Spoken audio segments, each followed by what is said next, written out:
So we went to go take the car for a ride today, and as I was warming up, I just did a walk around here and noticed that the tire's starting to come out of the rim there. So we're gonna change it out.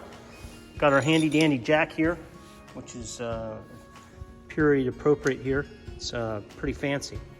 So it's just got this two ways to do this. You can have it crank up or flip it the other way and have it crank down. So we'll crank the tire up and we'll change this out.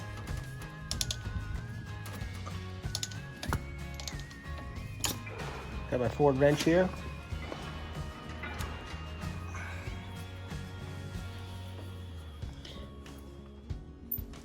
So with these quick change tires, the whole rim just comes, tire rim comes off and leaves the hub and spoke assembly.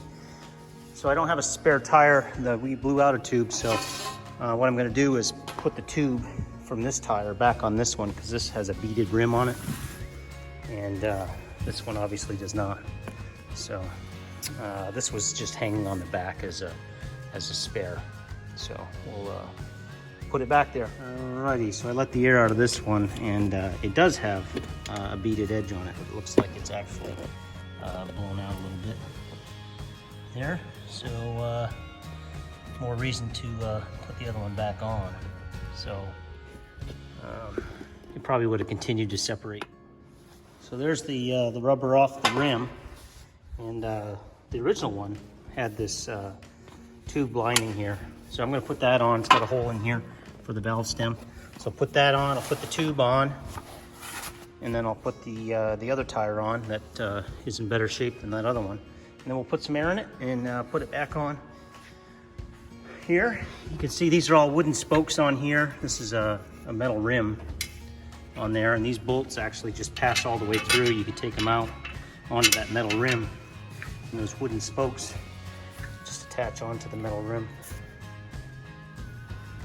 So just those four. It's a quick change option, which is actually really nice option to have if you're looking for a car.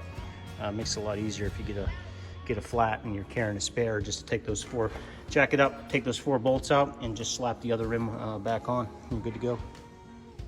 Just ended up taking this rim liner here and just kind of sandwiching it over the tube, and then kind of just mashing it in here.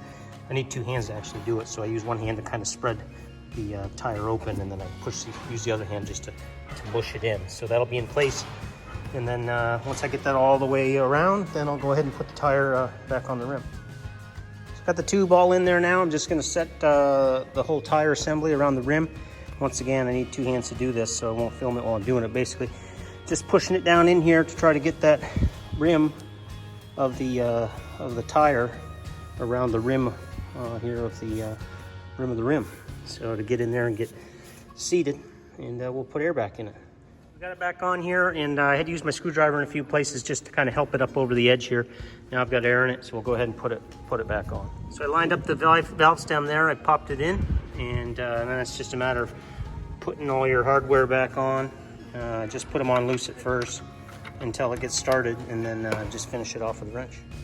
Got all four on there tightened up, so it's still off the ground. So we'll come into our old jack and we'll just flip this up. Boink. The other side, and then that'll just bring it down now to the ground. Simple, but it works. There it is, weight off. So we'll go take it for a burn.